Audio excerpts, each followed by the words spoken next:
Hi guys! Sa ating bagong vlog today at samahan niyo ako ngayon guys dito sa Mexico, Pampanga kung saan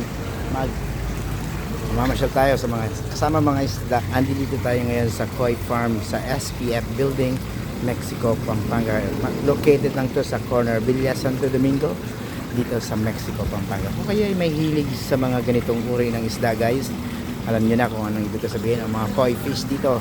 Napakaganda at napakatingkad ng kanilang kulay at meron sila iba't ibang sizes guys. Meron silang mga maliliit dito at ito naman yung mga small size nila, yung medium size dito at yung mga ordinary size sa banda doon. At ito naman yung mga malalaki nilang size katulad itong isang to na lumalangoy na napakaganda ng kulay.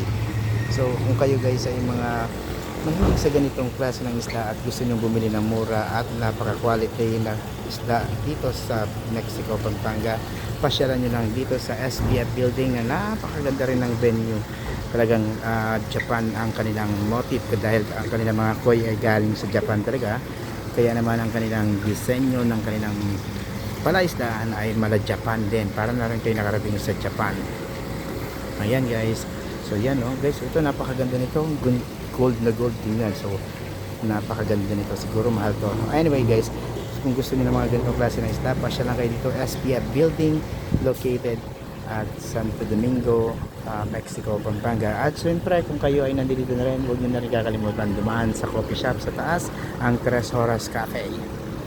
At dito nga guys, kung kayo ay matapos ng magtingin ng mga isda dyan at kayo pwede rin kayo magpamassage at palinis ng kuko. At syempre sa taas makikita nyo na rin yung napakaganda at napakalinis na coffee shop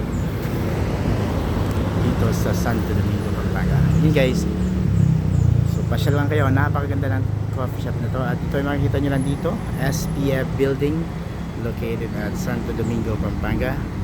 Maraming salamat po and see you sa next video.